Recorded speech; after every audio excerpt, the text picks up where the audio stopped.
Hello everyone, welcome to Anil Nair Classes.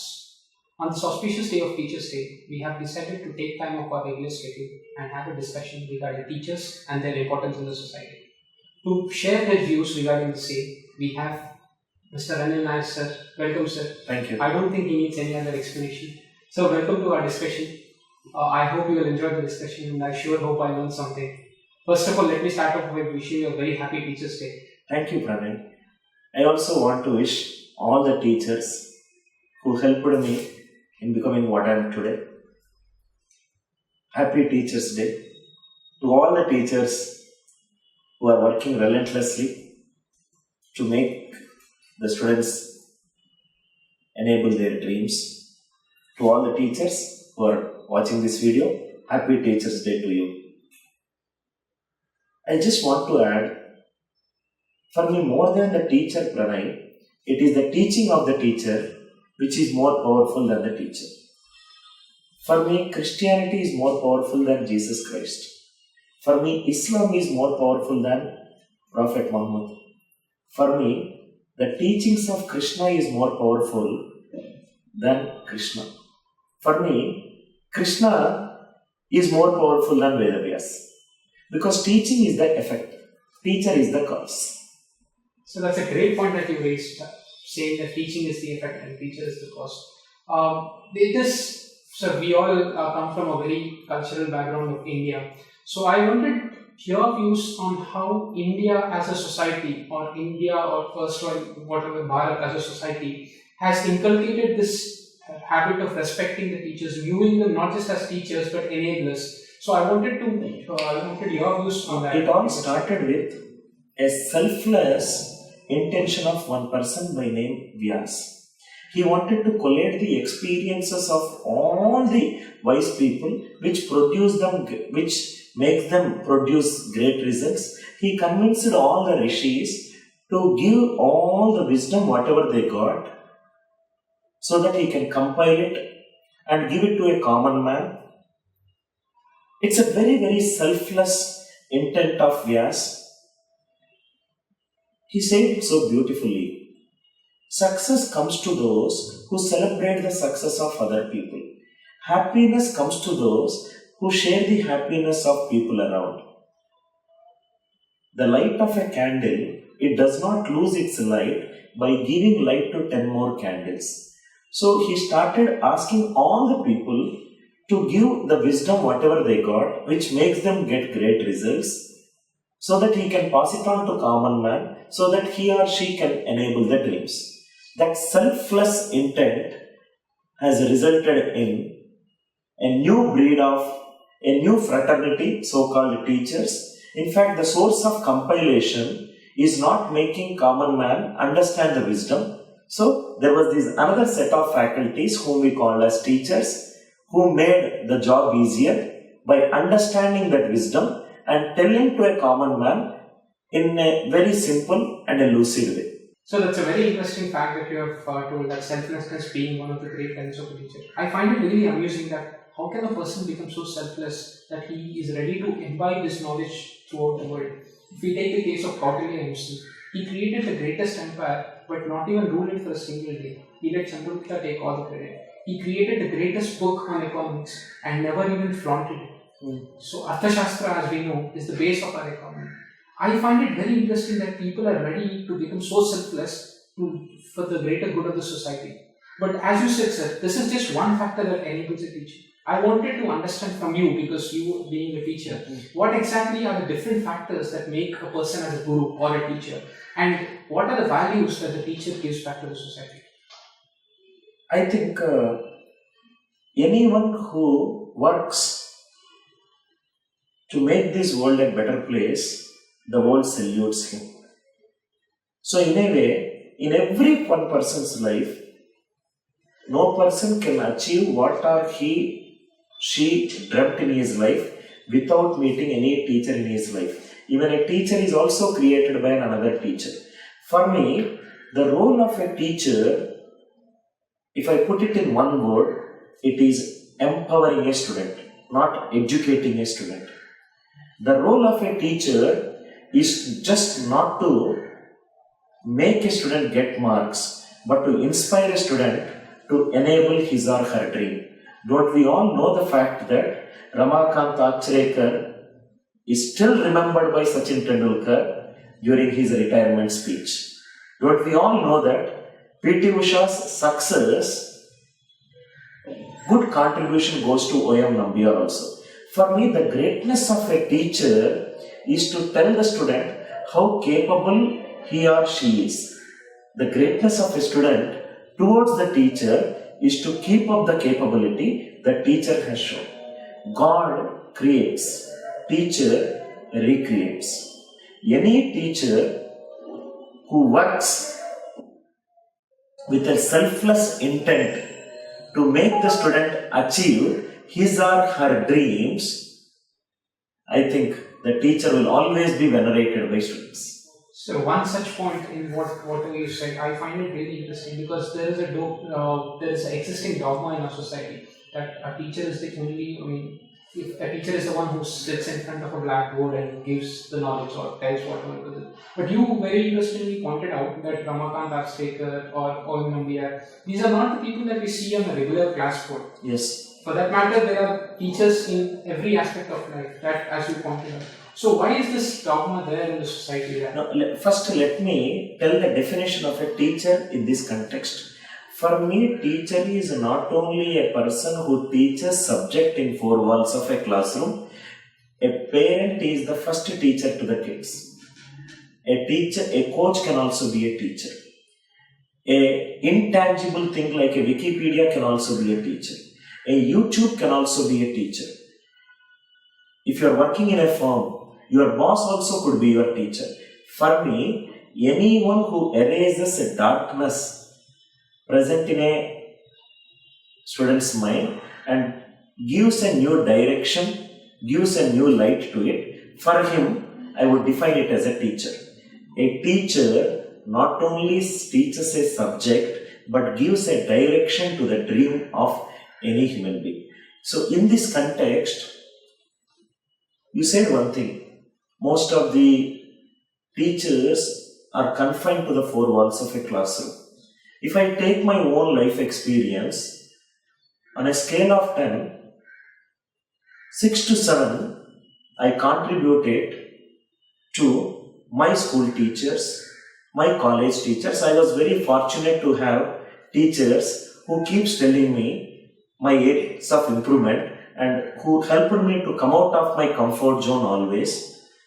And I always learn from, I am one such person who shamelessly learn from every person I meet in life.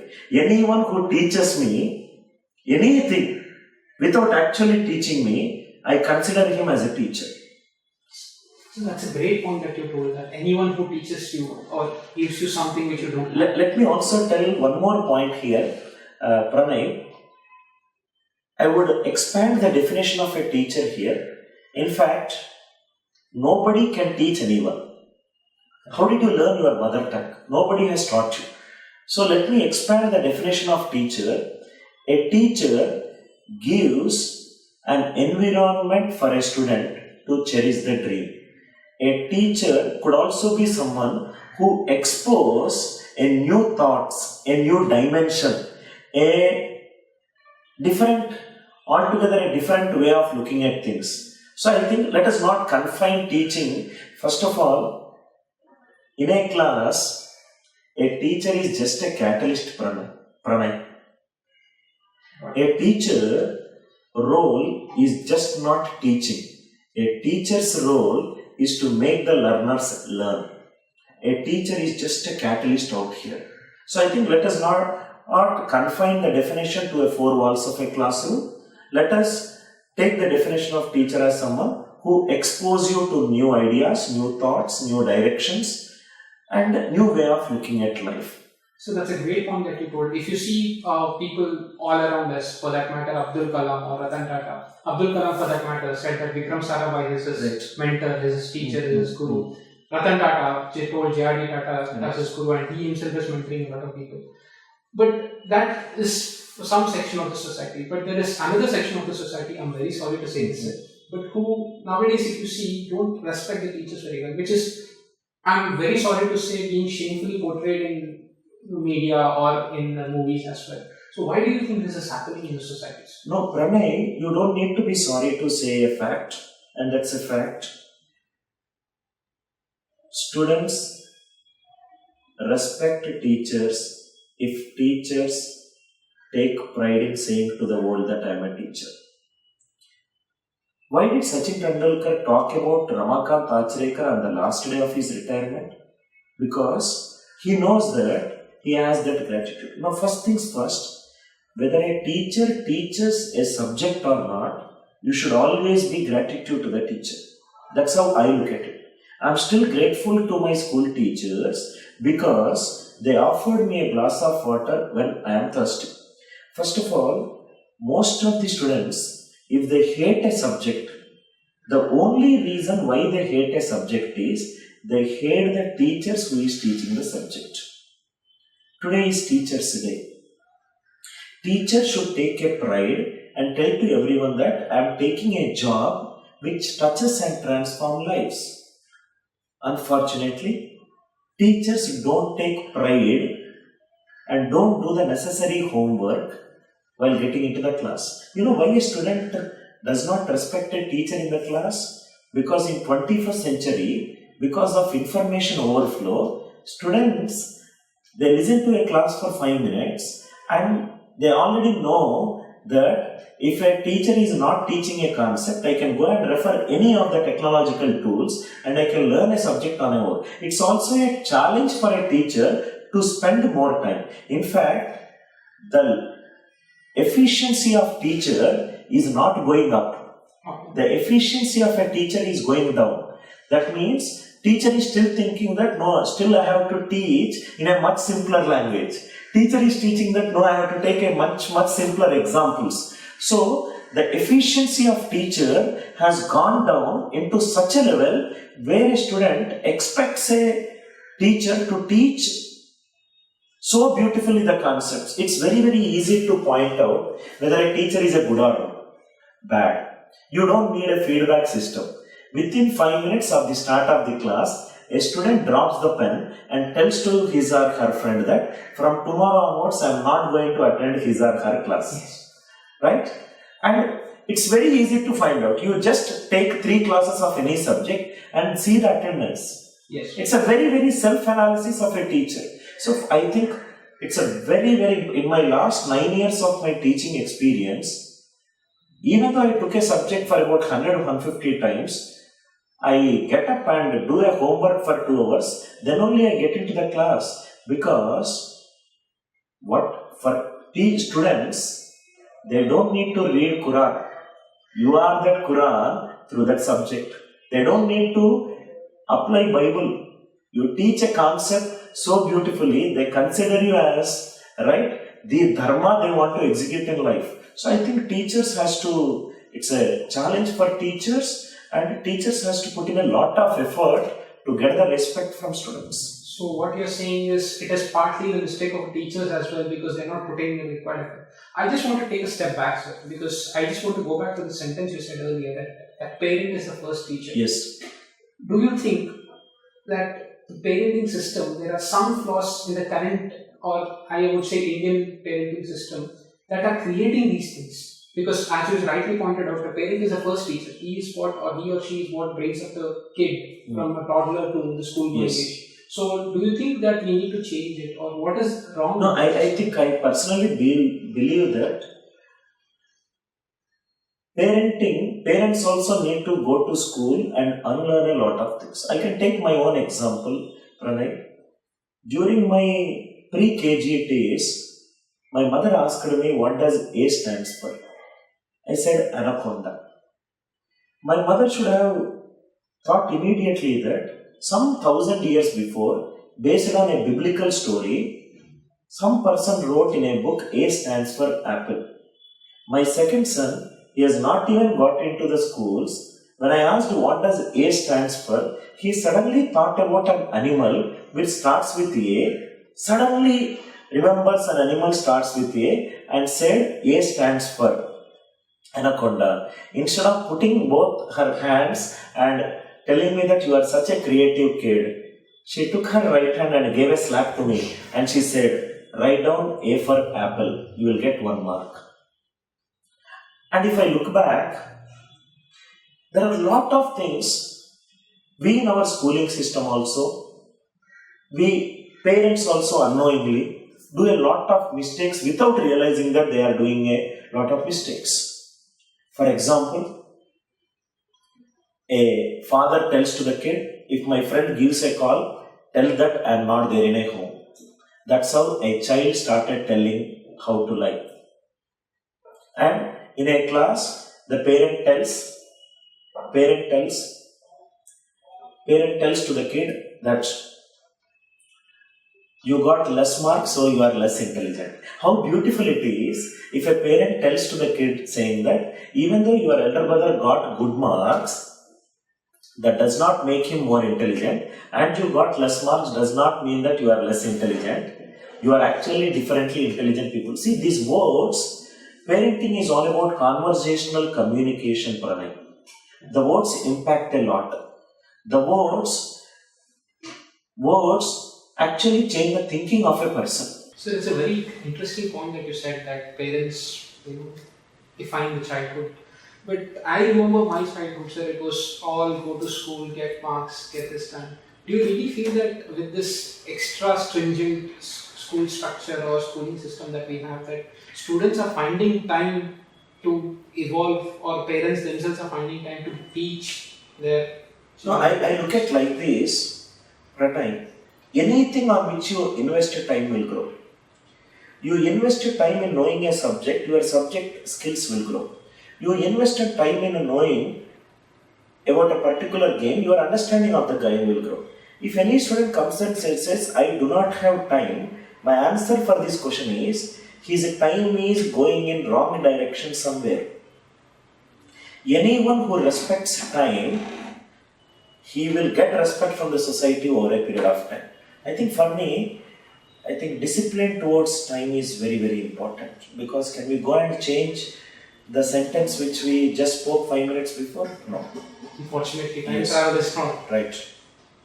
So I think time factor is very, very important thing. I think I believe that your right investments on the right time will definitely give you right results. So correct. But shouldn't there be a moral uplifting of the student to know where he has to invest in time? Because now we see, frankly, if you see the crime rates that are there in India and the kind of crimes that are being committed by students, it is appalling for me. But don't you agree that the moral values of students... No, it is very true that students go through a lot of depression problems, relationship problems, suicidal problems, lack of confidence problems, no direction problems. No, let us not talk about the problems. Let us see their day-to-day thing. Morning they wake up somewhere at about early in the morning. They start their day at about 7 o'clock. They go to colleges, most of the colleges in the outskirts of the city. Yeah. They travel for 1 to 2 hours. And from 9:30 to 4 o'clock, in every class subject is discussed. After 4 o'clock he comes back to home and he takes snacks for about half an hour. Again he goes through tuition. What is taught in tuition, subject is taught. Morning onwards, and he comes back to home. After dinner the discussion is about which subject the kid is not doing well. From morning to night, every hour what is discussed? Subject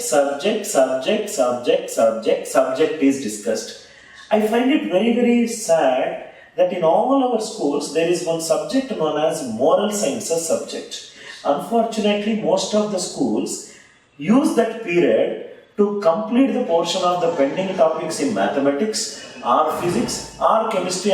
That means moral values can take a second step, but maths should take the first step. That means it is okay to be immoral in life, but it's not okay to get 100 out of 100 in maths. These are very, very sad things. I think the formidable years of a life is all about character building, and character building is all about having moral values in your life. So, but that is completely a myth, as you pointed out, that moral values take a backstage in comparison to what you know in maths, physics, chemistry, or engineering for that matter. Because one of the why do we call some people as great? Because not they're not just great because they're intelligent, but at the same time they're great because they have great moral values. Why do we call Abdul Kalam as great? Because why is that not happening more in the society, sir? No, I think first of all the main reason is illiteracy and education. And another important reason is, see, we go through this herd mentality. We always want our students to get more marks. We will count the marks, but we are forgetting a concept. We have to make his life count. We sometimes take care of sciences subject. I fail to understand. Don't you think that success is incomplete if you do not know how to take care of your parents? Whatever money, power, fame, position, all the materialistic things in life, they are of useless if you do not get a goodwill into the society. I think the character is what you will remember. The world always remembers people who lived their life with head holding high, with a lot of value system in life. Can you build an organization without standpoints? Don't you know the fact that every family has got their own value system and everything? Yes. Education without values is like a well without water. I think for me, education is all about making a student realize, see, we look at life like this. Nowadays, students always think that I should get marks. Then I will take care of the family.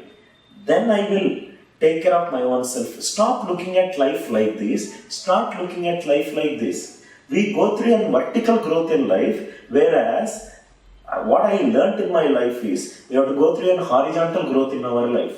Money, power, power, position, these are all personal ambitions. There are also, I think you cannot build an organization without you leading the race, and that too with a great value system. We remember Infosys. Why we remember Infosys? A great value-based organization which takes people based on merit. And there are so many such companies in India where we talk about, where other people can talk about the greatness of that companies only because of the value system. In fact, India as a country, we are known all over the world because of our rich cultural heritage and the values that we gave it to all the other people around. So it's a very valid point that you have raised, that it's the parents who imbibe the moral values in children.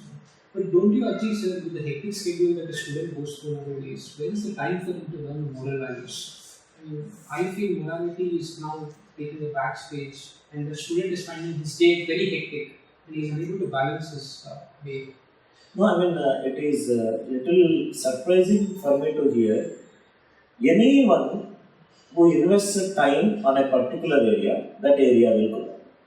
If you do not invest time in knowing the moral values, if parents do not spend time with their kids, that kid will go out and spend time with someone. That someone might create or destroy.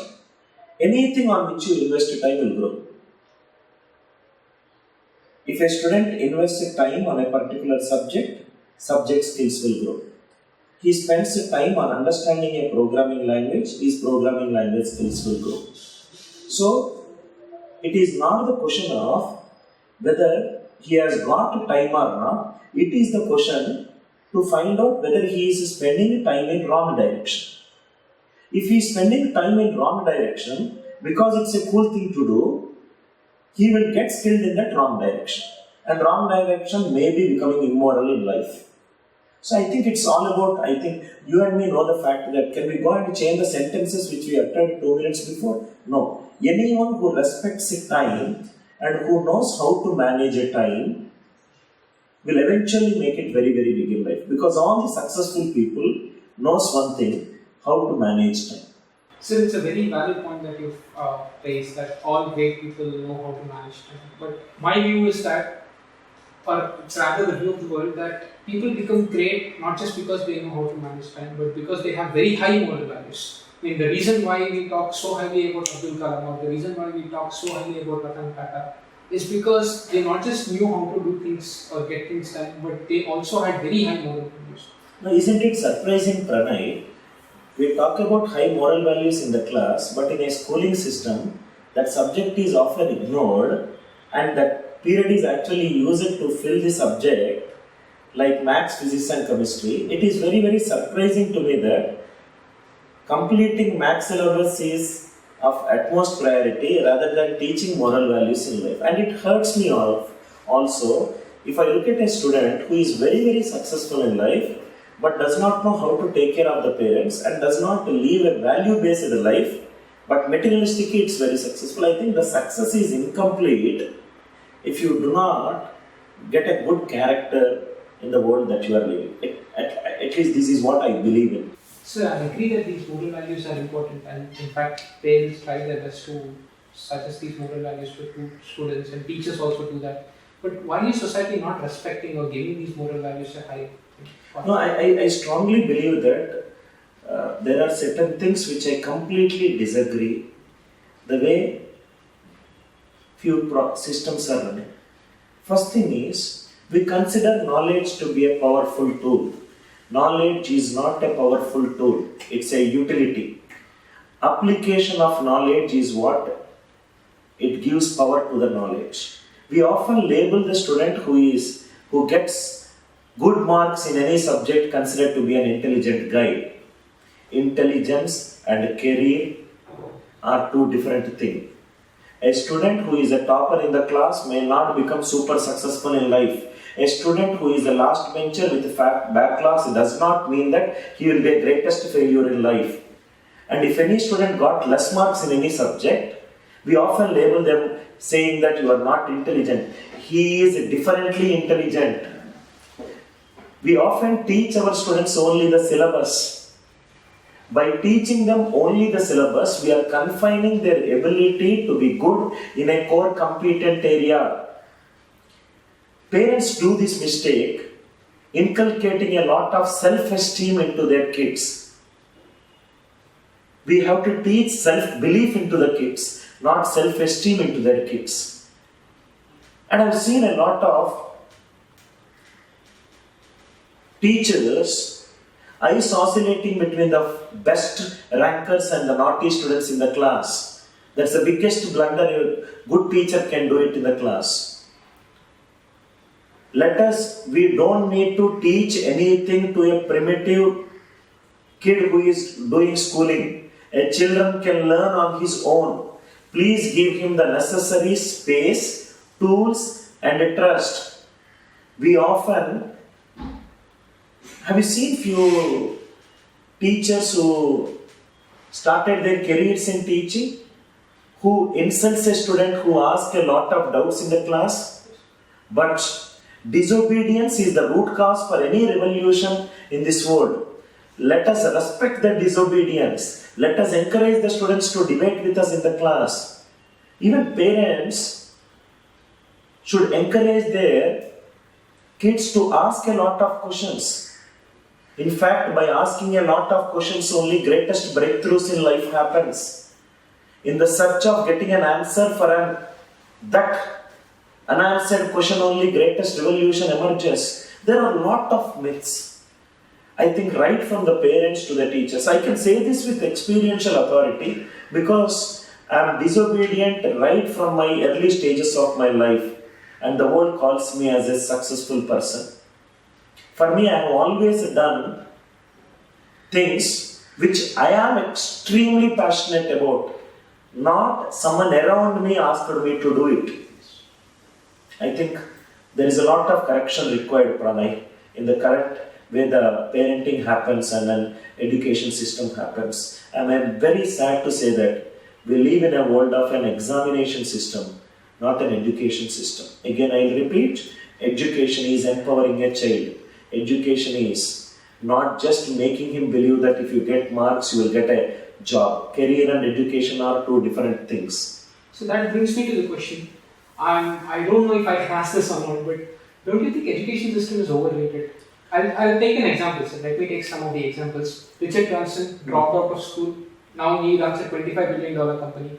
Bill Gates dropped out of school. Now he runs a $100 billion No, let us company. use a weighing balance here. You put all the people who are very, very successful in life, who did not get who did not do any great degrees from any universities on the right side of the pan. On the left side, put all the people who became successful in life, who has got degrees. Your left side pan will be greater than the right side pan. But then There is much more to education beyond academics. Let us not take examples of Sachin Tendulkar or Bill Gates or Dhirubhai Ambani's who are not highly educated but became very successful in life. Let me also remind you the fact that even though Dhirubhai Ambani was not so educated, he made two of his sons get into one of the best universities in the country. Even just to tell you, just to give another perspective, if Sachin Tendulkar is probably studied and everything, he would have become a much more successful captain. There is always a value addition and education brings into anyone's life. Let us not forget the value of a great education system. I'll also tell you, I'm a great admirer of Finland-based education system. In Finland, after every class, a white sheet is given to every student. And students need to write doubts. If a student does not write doubts, a teacher's variable salary is cut. Education, according to me, is questioning the existing theories. All the examples, whatever you said right now, they questioned the existing system and process and they created it. And they are that lucky chap. See, Pranay, there are two kinds of seeds. One seed you put it into a forest. It does not require any watering, any looking after, but that seed turns it to be a tree and everything. Whatever examples you say, that belongs to that kind of seed. But there are also some more seeds which we need to plant in our home. It requires watering, it requires caretakering, it requires everyday looking into whether it is growing or not. So we are referring to the other side of seeds. So there will always be 1% of the people who will go on to create the greatest miracles in life. I would never assume that I belong to that 1%. I would advise all the viewers, arrogance sometimes can be bad, sometimes it can do good things also. Sir, I'm sorry, but I hate to disagree with you to a certain extent. I feel education system restricts, or it's not just me, it's a society that feels that education system restricts to a certain extent because they feel that it limits your imagination or something. What is your view on that? I mean, I'll tell you from what angle you are saying that you disagree with me. Now let me start from the primitive stages. Now let me tell you 2 or 3 examples, then I'll tell you. You take a fish from a fish pond which is in a circular shape. So the fish is happily enjoying in the fish pond and everything. After some days, take the fish from the fish pond which is in a circular shape, put it in an aquarium which is in a rectangular shape. After a few days, because the fish was so habituated to move around in a circular motion, it does not realize that it is there in a rectangular shape, it still moves in a circular motion. I'll correlate this with another example.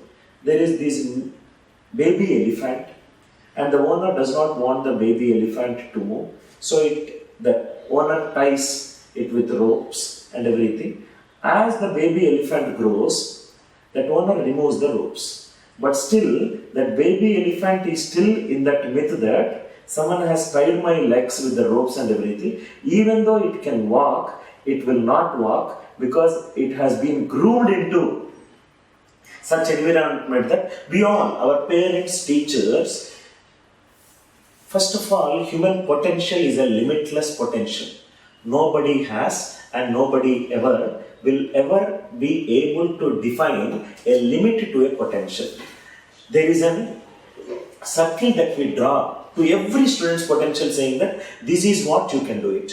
The research suggests that till the age of 14, whether the parents or the teachers and everything, 1,48,000, we use the word you cannot. I'm just giving a different direction. If 1,48,000 people say that you cannot, let us take that 1,48,000 stories where people went on to do even though people were saying that you cannot. Have you ever seen this ant moving? If you keep a hand there, ant teaches me something amazing. If you keep an hand here, ant immediately changes a direction and creates its own path. Let us all learn something from our ants. See, our parents limit our capabilities. A 5-year-old kid wants to open a door, Appa says you cannot do it.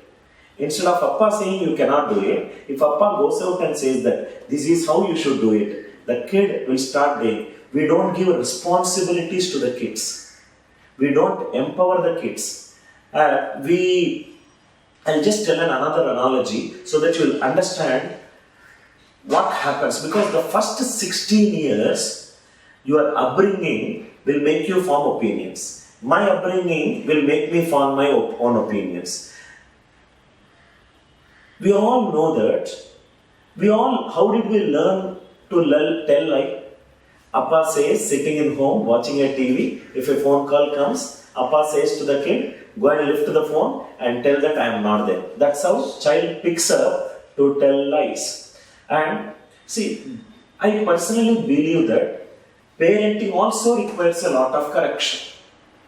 And when I quit my job in Infosys, it was a great concern in my family that I am taking up a profession that is a teaching profession. But if I look back, that's the greatest turning point in my life. Because till now, I have never given the pen through which I am writing my story to anyone else. So I think we should never limit a kid by not giving responsibilities, by not giving capabilities, by not giving resources, by making him. When you are very, very small, you used to enjoy a lot in home, you used to shout, scream, and in home, you can make a lot of noise. But the same kid goes to a pre-KG, your teacher asks you to put finger onto the lips and asks you to remain silent in the class.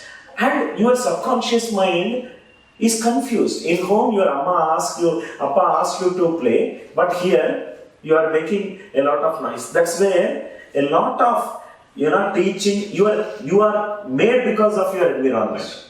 So I think your environment, and to all the viewers who are going to watch this video, I believe that there are certain things which worked for me, and the world calls me as a successful person. So I think if there are any opinions which you think, please go out and execute it. If it works, carry forward it. If it does not work, then I think carry with your own ways. Because my responsibility as a teacher is to show you the directions which helped me produce results. I get your point right now. So I just want to understand, sir, because you being a leader, how does tell me about an ideal situation where how does a teacher create a leader, or how does a society enable a student to become a path breaker, as you said, instead of a path follower? So just tell me, how can we do that within a society? No, my school teacher made me a leader without actually teaching me a lot of things. She asked me to come and repeat the poem twice when I was there in 5th class in front of 80 students. That was the first time I came onto the dais and spoke in front of 80 people. My maths teacher asked me to come and erase the blackboard. Even though I am erasing a blackboard, it has taught me one value to go out and bring a duster and erase the board. It is my headmaster who asked me to repeat a pledge in front of 600 odd students and made me believe that I can actually speak for 2 minutes in front of 800 students. I still remember my 9th class teacher made me a class representative when I myself could not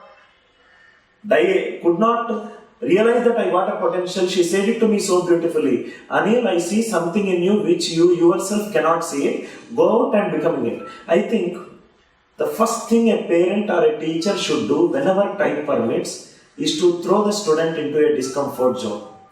Growth is not enhancing the skill which you already know. Growth is getting into a discomfort zone and trying to learn something in the discomfort zone. You know who is teaching me this? Australian cricket team is teaching me this. Whenever any Australian cricketer makes an entry into the national team, the coach says, hey, you are a good bowler. From today onwards, you are practicing every day to become a good batsman. That's how some of the greatest turnarounds. Say Mitchell Johnson, who is a very good bowler, goes on to score some 60s, 70s, 100s and turns around the match. Because Australian cricket team philosophy is number 1 batsman should also be a good bowler and number 11 batsman should also be a good batsman. That's how you create leaders. See, for me, I don't want my students to be followers.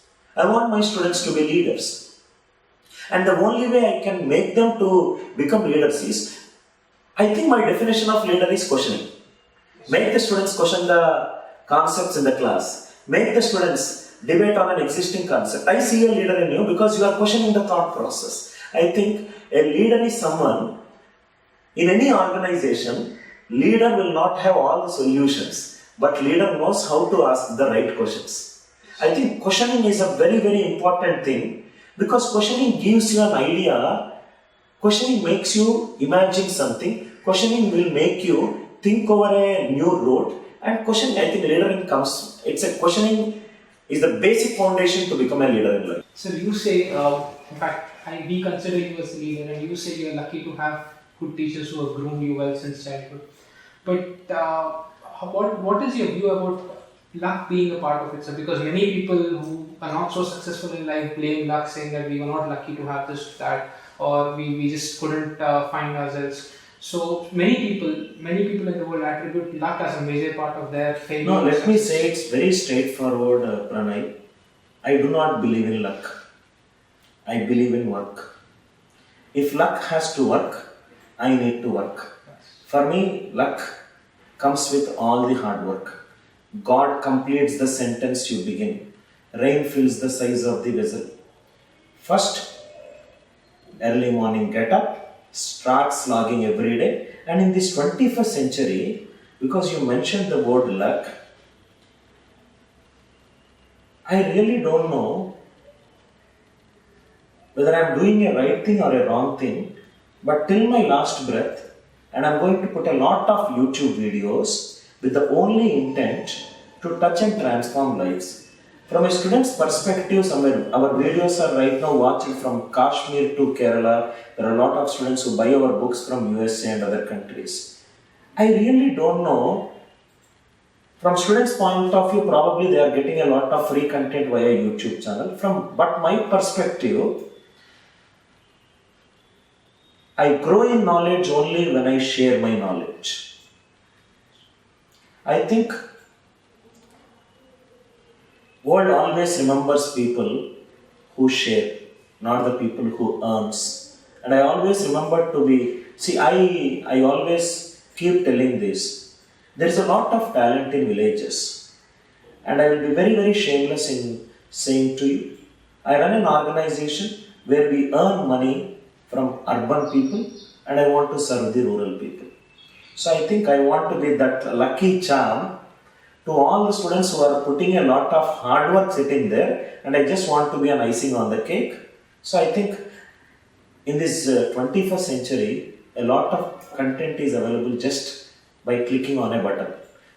Talent is everywhere, knowledge is everywhere, information is everywhere.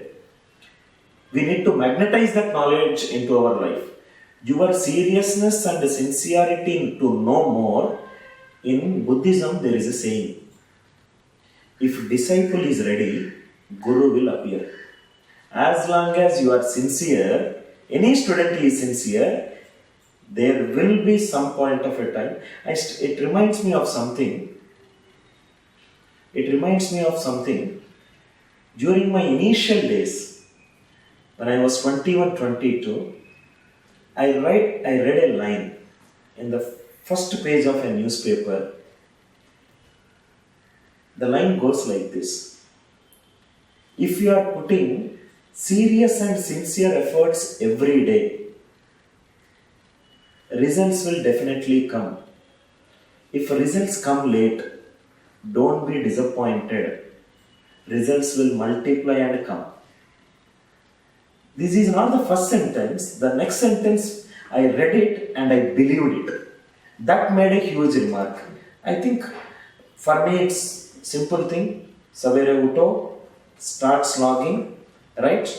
I think every day there has to be an improvement. When you wake up, ask yourself this question: what are you going to do today? When you sleep, ask yourself this question: what did I do today? And give that extra effort in whatever you are doing. After some time, the path that you have started all alone, when you look back, that will be the starting point of revolution. Luck is just 1%, 99% it's hard work. Krishna said one line so beautifully: if you do your best, God will take care of rest. Anil Nair want to rephrase it. If you do not do your best, God will take rest. So it's very admirable that you told you use YouTube videos to reach out to students who are there in the rural areas or who might not have the facility to learn and grow.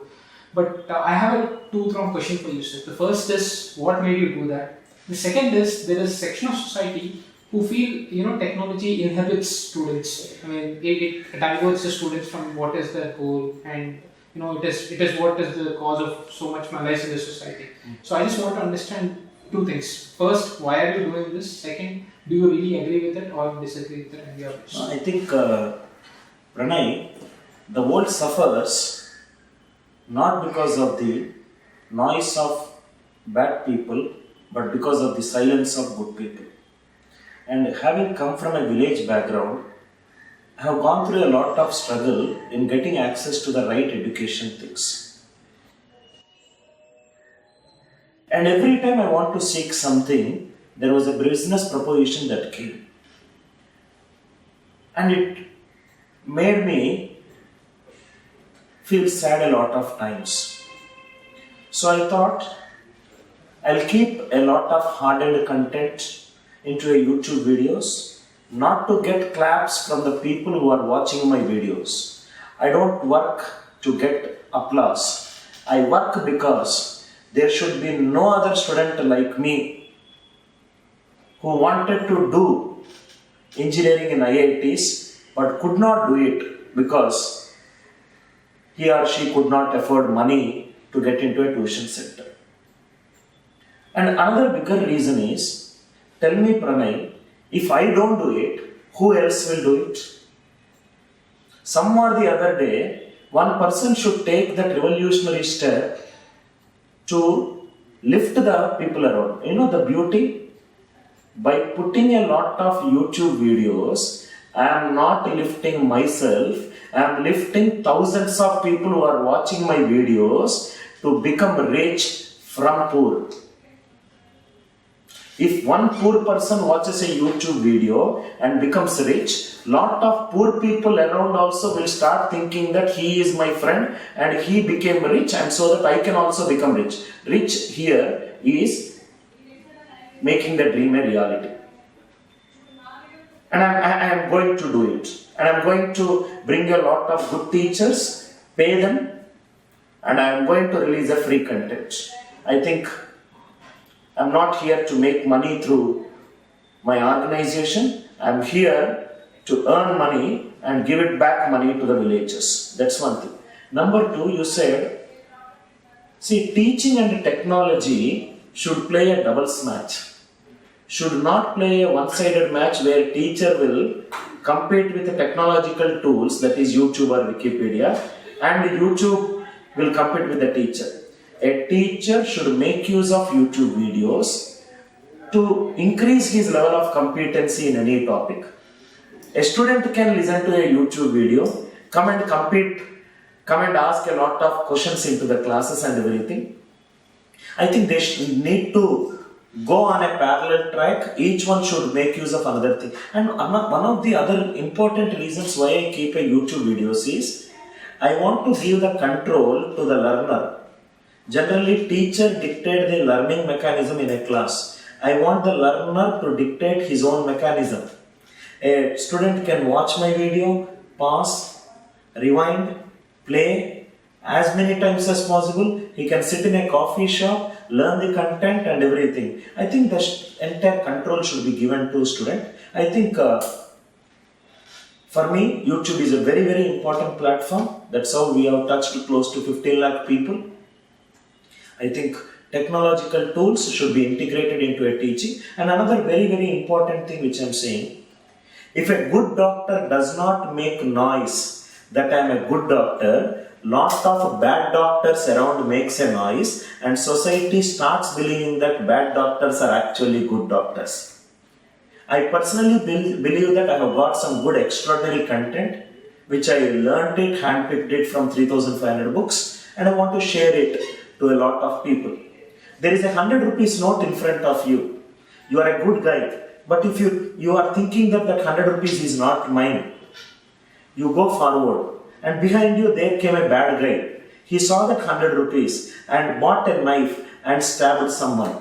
I will not blame the bad person for picking that 100 rupees and stabbing someone. You are a good person.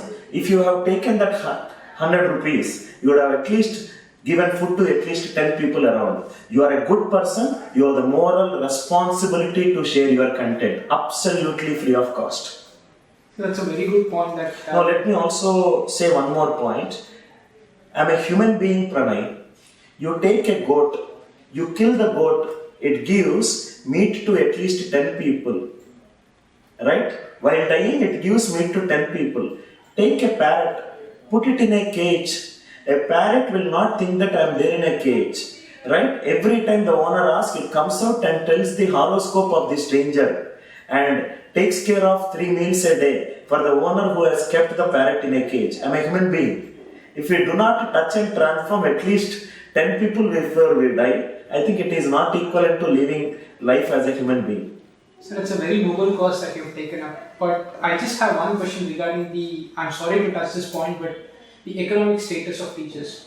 There are teachers in IITs, IIMs, in fact, even in our engineering colleges, we're not that great. But they see their students, making thousands, lakhs, in fact, crores of money. So isn't it difficult for the teachers, restrain themselves, not just abandon their teaching post, especially in the modern days? So how do you say that we can? I firmly believe that work for the joy of work. I think till now, you'll be very, very surprised to hear I have not even checked the balance sheet of how much I am earning. What I believe is enjoy my work. Start increasing the efficiency in your work. Money will come. Money will follow. Start counting money, your work efficiency will decrease. And one thing, money, power, fame, position, all these materialistic aspirations, any one soul can get it if he keeps on working hard per day. But having said that, 20 years before, my teachers used to teach because they love to teach. Though right now, teaching became more of an business propositions where you serve the needy students and you get some money out of it. But having said that, out of 100 rupees if you are earning, if you cannot give 10 rupees, when you start earning 1 crore rupees, you will never be able to give 1 lakh rupees. So, sir, I agree that you have taken a noble cause, spreading the value of education to the rural people. But don't you agree with the rising cost of society? We all know how much teachers make, which is not much, and they see their students making millions of money, they see others making millions of money. So don't you feel it is becoming very, very difficult day by day for a teacher to adhere to these principles of non-selfishness, spreading the word, when he sees millions are being made by others? So don't you think it is difficult? To be very honest with you, it's very, very difficult for a person like me to share a lot of content which involves a lot of cost of putting the content. That's the reason I say it to my team always. Anil Nair classes should grow very, very rich. Anil Nair's classes should have so much financial abundance with them so that we can start reaching out some millions of people. I think I want to earn millions of rupees so that I can serve millions of rupees. I think any good teacher who is watching this video, start making money. Start making more and more money. When you have more and more money, you can do more and more good things, spreading your content to so many places where you cannot reach. Become playfully rich in life. Now for me, richness is not only earning money, richness is also giving back a portion of the money after you get more than what you need in your life. I think that's contentment is not driving a Maruti car. Contentment is driving a Maruti car and aiming for a Mercedes-Benz car. Good teacher should not only be happy with whatever he is earning, should earn more and more so that not only himself, his entire family will be lifted. Through his family, 10 more families will be lifted. Right? So I think that's a very valid point that you raised, that money, in fact, can be used for philanthropic purposes. No, what a money can do, only money can do, Pranay.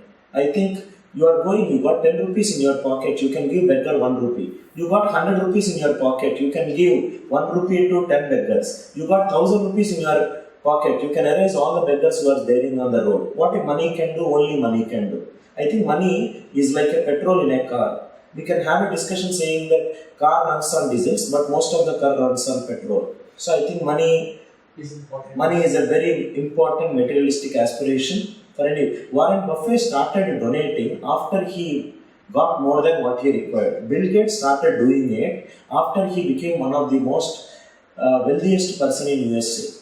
In fact, there are 3 phases of life: learn, earn, and serve. Learn and earn, become selfish in life. Serve, become selfless in life. You cannot become selfless in life without becoming selfish in life. I think that message applies not just to teachers, but your students students who are watching this as well. Yes. Because there is no harm in earning. Yes. As long as you give it back to the society. Right.